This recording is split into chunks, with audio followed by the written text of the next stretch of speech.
Thank you very much for giving the LEAP team an opportunity to speak. I'm going to be talking about all of our work today, and I'll do my best to do justice to everybody's work. I'll be talking in particular about multi-moment semi-Lagrangian tracer transport, and I'll define some of these terms in a moment.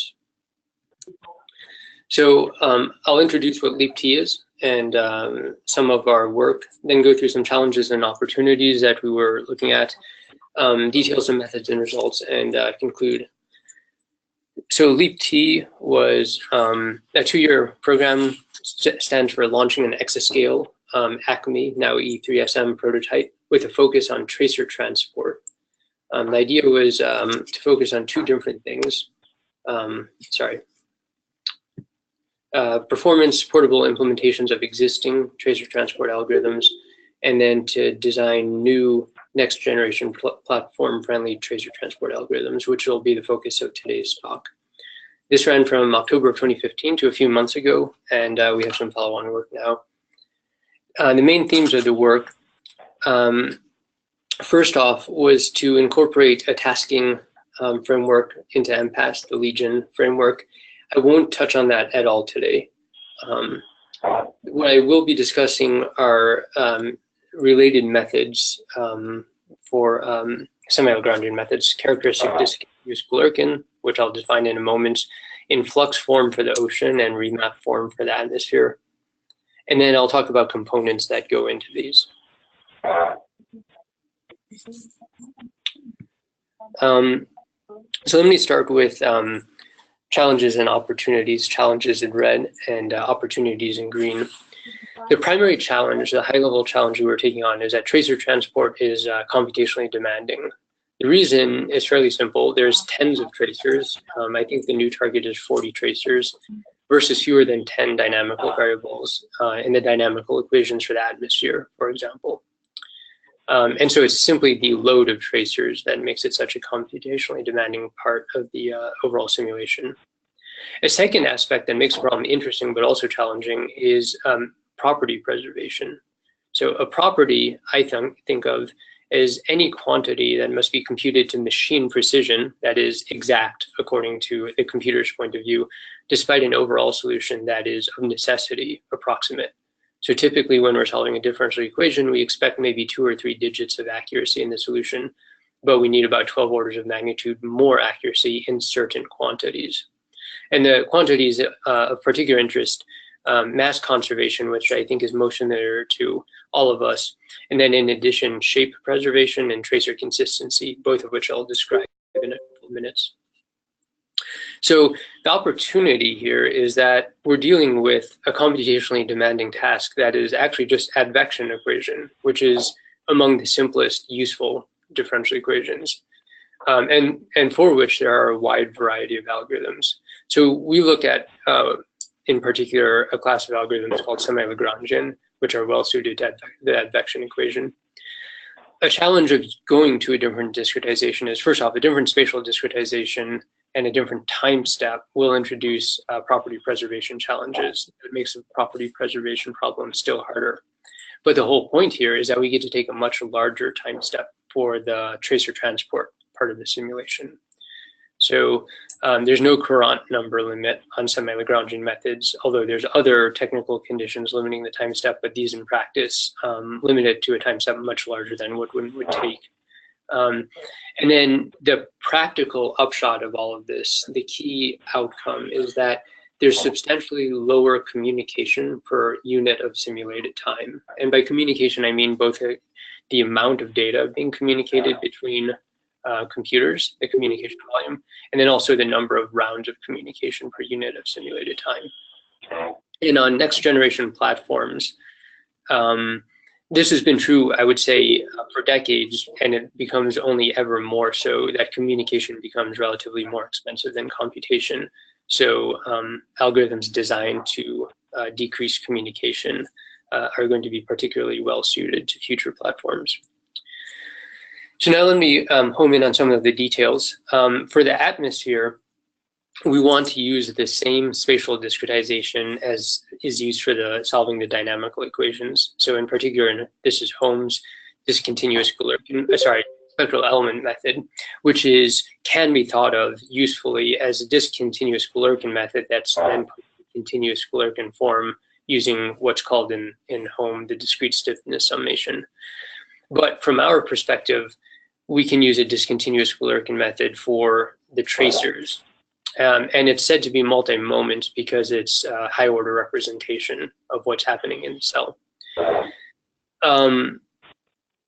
I'll define two terms in a moment, remap form and flux form, but the key is that we elected to go to use remap form for the atmosphere, which is definitely harder than flux form, but potentially faster and has a larger design space that can be exploited in the future. So we committed to that and looked at how far we could take that. We're using cell integrated methods, which means that we get global mass conservation, but also local mass conservation, which is the best kind of mass conservation. So that takes care of one property right off the bat. And then a technical detail, which I won't go into, is there's a few different ways of formulating these cell integrated methods. For the ocean, we went with flux form, which is generally a pretty smart decision to make unless you're going to really try to hammer at remap form, and also multi-moment DG, and also cell integrated. Now let me describe the difference between remap form and flux form. On the left, conceptually simpler to understand is remap form. The idea here is there's three colors that I'll refer to in this plot: pink, blue, and red. So the little red square is a target cell to which we have to transfer tracer density data. The four pink squares on the left are where the data currently live, and then we're going to advect those four cells forward in time to form the distorted blue cells. Now, in a cell-integrated semi-Lagrangian method in remap form, you now take the little pieces of the blue cells that overlap the red cell, and by some manner, transfer the information to the red cell. We call it remap because we're mapping directly from distorted, that is advected, source cells to the target cell. Now, in contrast, in flux form, we do similar geometric calculations, but the geometric entity of principal interest is a different thing called the swept region. So a swept region can be understood as follows. In the figure, it's in yellow. One starts again with a gray cell, which is aligned with a mesh that is fixed in time.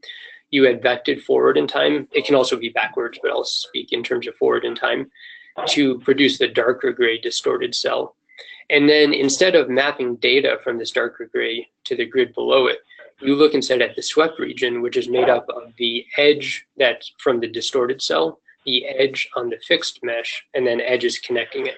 So that forms a quadrilateral called the swept region, and that region contains all of the information in terms of its flux. That is, what is flowing between the edge as the edge, or flowing through the edge as the edge is advected. Now, flux form has been used for a very long time, certainly 80 years, perhaps much longer than that, because it has a number of very useful things that are automatically fall from it, in particular mass conservation, and you can immediately get one of the two properties I'll discuss in a minute, shape preservation or tracer consistency, fairly easily. In contrast, in remap form, you have to work for all of those.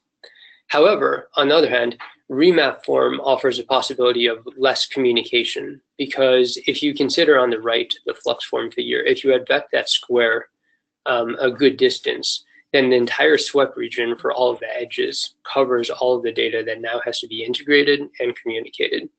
Actually, in the opposite order, first communicated and then integrated. Whereas on the left, the only information that has to be communicated and then integrated is exactly the data that lies in the overlap between the red and blue squares. So that's why we wanted to explore both options and see how far we could take remap form. All right, the next part of the talk is going to go through a sequence of components culminating in the high-level integrated systems. So I'll start with the geometry calculations that are done for cell-integrated methods. Then I'll go into the property preservation library that we put together for remap form. And then I'll discuss the ocean, and finally the atmosphere integrated semi-Lagrangian systems. So let me start then with a geometry calculation. We put together a library. The library is a portable, that is to GPU, KNL, and CPU, spherical polygon intersection code for cell integrated transport methods.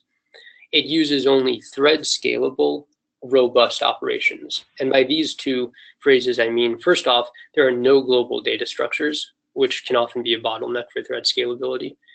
And we do not mix topology and geometry calculations, which makes it robust. These are exposed in a standalone Cocos-based library. Cocos is a C++ framework that enables performance portability in principally two ways. First, it provides a multi-dimensional array that looks a lot like Fortran arrays, except that you can change things underneath in order to port them from one architecture to another in a performant way. And second, it provides parallel execution patterns that provide a common interface for the application code, but then have different underlying implementations for various architectures. And from my perspective, the key thing that one should think about when thinking about Cocos is that you express all parallelism and data layout and so on in a native C++ language. And one should contrast this with, for example, a preprocessor annotation approach. So that's how we should think about Cocos. Now, let me describe some of the figures on this slide. The first figure is, let's look at the red polygon and the blue one. So the blue dashed polygon is a convex polygon. It can be thought of as an unstructured cell in a mesh. And then the red polygon is an extreme example of a polygon that's been highly distorted and needs to be clipped against the blue dashed polygon, producing the green one below it. In practice, of course, one's cells are not nearly this distorted, but the point is it's all the same to SAQK, the library. It handles this just as easily as any other. So that's the basic operation that goes on in SAQK. I'm showing planar polygons. In practice, of course, these are spherical polygons with great arc edges rather than flat edges. Okay. On the right is strong scaling for this library, where the test is taking one distorted mesh and intersecting it against another. So it finds all of the little shapes that come out of intersecting one mesh against another. On KNL and Haswell, the strong scaling performance is essentially ideal. On GPU, there are ways actually to use a fraction of the GPU. I should say that the x-axis is the fraction of the machine used, and the y-axis is the log 2 of the normalized time to complete the task. There is a way to use a fraction of a GPU. I didn't choose to do that here. And what we see is that SAQK currently performs at the level such that one P100, that is a NVIDIA Pascal GPU, is about equivalent to 1/6 of a Haswell node, which is not spectacular performance by any stretch, but is not unreasonable either. So right now I would say it's performant, SAQK is performant on KNL and CPU and portable as well to GPU with not unreasonable performance. SAQK has been used now quite a lot aggressively for 1.5 years. It's used in both of the ocean and atmosphere CDG prototypes that I'm talking about today, and it's proven to be quite robust. So next I'll talk about property preservation. So this is implemented in a library that we're calling CEDAR for communication efficient density reconstruction. Let me talk about the underlying problem. Mass conservation, I think, is familiar to all of us, so I'll skip to shape preservation and tracer consistency. Shape preservation comes from several different sources, but one way to think of it is that in the advection equation, as you move tracers forward in time, you expect extrema in the continuum solution to be exactly maintained. And that's because any given point in space and time is directly dependent on the domain of dependence at the previous time step. So in a discrete setting, the discrete domain of dependence at one time step sets the extremal values that are possible at the next time step.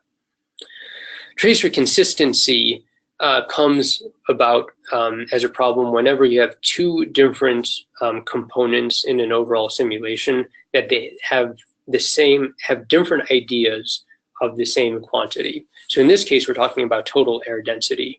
both the dynamical equations through the continuity equation and the tracer transport module through any number of means imply some value for the total air density in space and time. But two completely different spatial and temporal discretizations are being used. The tracer consistency problem is, nonetheless, they should agree exactly on the values everywhere in space and time. And in practice, what this means is that the tracer transport module has to adjust things in order to make its view of the overall density exactly the same as the dynamical equations view. Now, this is shown up in many contexts, and there's a large literature on this. Previous methods for this problem in remap form are either iterative, where each iteration requires an MPI reduction, or are heuristic and don't actually provide any guarantee of a correct answer. Now, I should say the reason we can get away with any reduction in the first place is because we're taking much larger time steps. So, a reduction at an Eulerian time step level would be unaffordable, but at a much larger time step, it can be afforded, but one should not use too many. So what we sought to do was come up with an algorithm that used exactly one reduction and assuredly gave the correct solution. We also sought a method that would adjust as locally as possible. And so the algorithm we came up, we call quilts for quasi-local tree-based algorithm. The key thing about quilt is it enables remap form, and it's only extremely loosely dependent on the details of the discretizations. And so it in no way hinders the design space for the discretizations. I'm going to, in the interest of time, skip over the figures. But if anyone's interested in sort of quality metrics for this new method compared to others, we can talk offline about that. So let me get now to the overall integrated systems. I'll start with the ocean. On the left are shown images from fully integrated Semi-Lagrangian method into MPAS ocean. And then on the right are shown images from standard test cases for transport and order of accuracy plots on the top right, and then performance plots on the bottom right, on the right side of the slide. For the ocean component, the high-level view is that the ocean component Semi-Lagrangian method is more computationally efficient than existing flux-corrected transport schemes for 10 tracers or more. And I'll talk about why that is more on the next slide. And it's also more accurate for passive tracer transport than existing flux-corrected transport in both shape-preserving and unlimited forms. And it's conservative, of course, and works on unstructured spherical meshes. So there's a paper already out on this, shown at the bottom, and then there's an archive link to a paper in progress showing the fully integrated system. Now I'll talk about the atmosphere component. So on the left, I'll skip these. These are standard order of accuracy tests for test cases. The right is going to be the primary focus, where I want to talk about performance and why things perform in certain ways. So the performance plot on the right is where we took all of the Semi-Lagrangian software we had written and integrated fully into Home. I call it a prototype integration, however, because it's not exactly the tidiest integration ever. So we have work to do on the software engineering side. Nonetheless, it runs end to end. And we did a strong scaling study, a relatively small one by the standards of supercomputers, but we went with any 20, 75 Haswell nodes, one element per core. So this is the strong scaling limit of running the atmosphere. We ran the Eulerian method with its default settings, and this in the plot is the blue dashed line, the spectral element method, which is the current method for doing tracer transport. And we swept through on the x-axis number of tracers versus on the y-axis the time to do tracer transport in linear space. I've simply normalized the time since the time is not relevant here, just the relative time. And on the red, in the red line is the time for our integrated system, the Semi-Lagrangian method, plus our method for getting property preservation. Now, the way to understand this is at one tracer, On a CPU, so semi-Lagrangian methods in general are going to do a lot more computations per unit of simulated time. So on a CPU, they're probably at their weakest because the CPU still is somewhat expensive to do computations.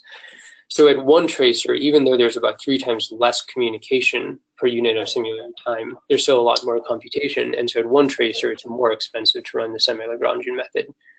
But then at about 7 tracers, the two are about equivalent to each other. And then from then on, the semi-Lagrangian method is faster. So at the target of 30 tracers, it's about twice as fast, a little over twice as fast. And at the target of 40 tracers, it's about 2.25 times faster. All of that said, these are early results, and in particular, there's much more opportunity for communication reduction speed up in particular to go. So the first point here is that we used Home's default deterministic halo communication pattern to implement the method, but remap form semi-Lagrangian methods offer a possibility of quite a bit of reduction in communication because you really only have to communicate the overlap region, and in particular the cells that contribute to that overlap region.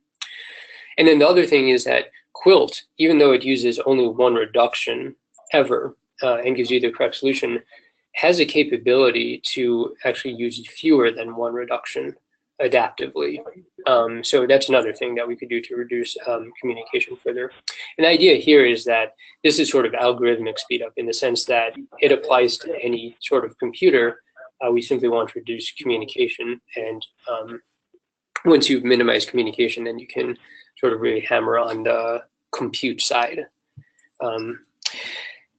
Finally, semi-Lagrangian methods themselves, coupled with a property preservation method that is really only loosely dependent on the details of the discretization, end up giving you quite a large design space. So we've settled on some details, but there's quite a lot of other things we could look at as well. So to conclude here, LEAP-T demonstrated semi-Lagrangian methods for tracer transport and E3SM, both in the ocean and atmosphere. The key takeaway is that speed up is based on substantially lower communication, which I think is extremely well aligned with trends in supercomputers and where we should be looking for speed up. We prototypes in various stages, multiple general use components. The most mature is our portable spherical polygon intersection library that's been in heavy use for 1.5 years now. More recent is communication efficient property preservation for remap form semi-Lagrangian methods. And we did this with C++ with Cocos, which is a demonstration of those technologies. Follow-on work includes, for the part of LEAP-T that I didn't talk about, which was Legion for MPAS, the Kanga SIDAC coupling approaches for next generation architectures. And then for the part of the LEAP-T that I did talk about, the follow-on is Compose compact multi-moment performance portable semi-Lagrangian methods. Thanks again for your interest. Thanks. Thanks, Andrew. We have time for 1 or 2 questions, probably, if there are any. Unmute your microphone and jump in.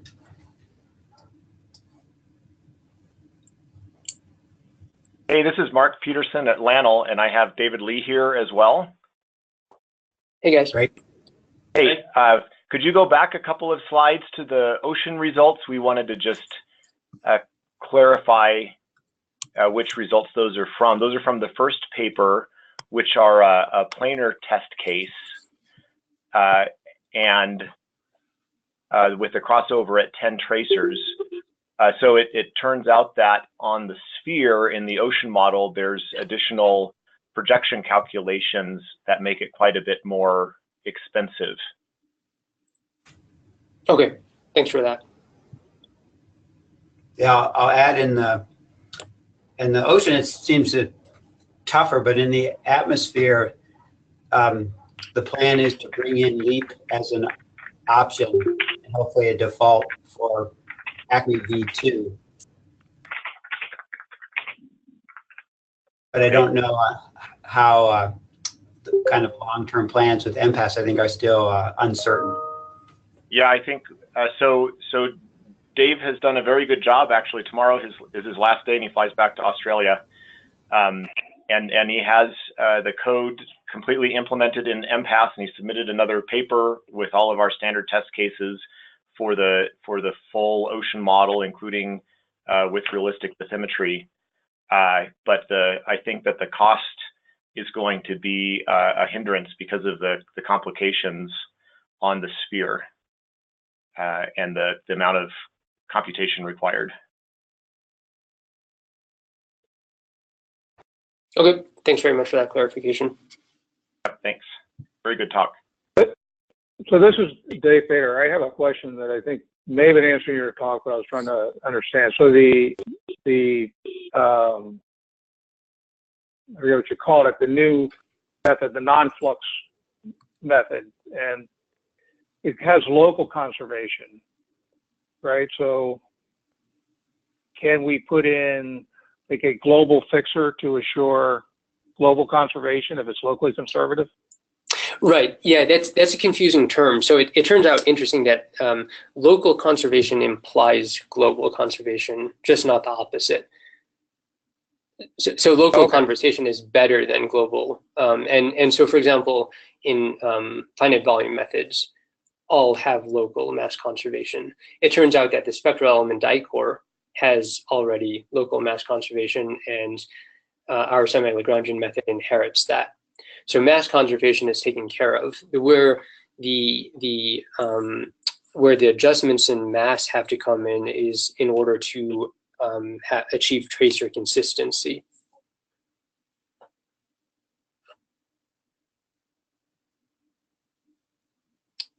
So thanks for that question. Hi, this is Philip from Livermore. So did I understand correctly that in the remapping form that allows you to go beyond a current of 1 in your version? That's correct. So in general, Semi-Lagrangian methods let you go far greater time steps than you would ever actually use in practice. In essence, your time step is no longer limited by any sort of consideration of stability. And so what happens if we start using refined mesh grids? What's this algorithm going to do with that? All sorts of awesome things. So variable resolution is sort of like the excellent use case for these types of methods. In remap form, it just gets even more interesting. So these methods are extremely well suited to variable resolution meshes. Then my last question is, if you've got 2 different traces with different distributions, how does the relationship between those 2 traces get preserved or not with this method? Right, so the 2-tracer linear correlation problem is solved if you have a semi-linear transport method. So all of our operators from one end to the other are a sequence of semi-linear operators. So in infinite precision, the 2-tracer problem is handled. Finite precision effects are kind of interesting and can be a bit of an issue. So for lower order methods, we can get, even in finite precision, 2-tracer linear correlation to work with toy chemistry problem is sort of the standard test case there. For higher order methods, we don't have that, and the spectral element dicore doesn't have that.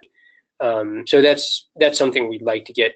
To be clear, from a mathematical perspective, in infinite precision, for anything greater than 2 tracers, so more than 2-tracer linear correlation, cannot be achieved by semi-linear operators alone. So linear operators, of course, will achieve that. For semi-linear ones, won't for greater than 2 tracers.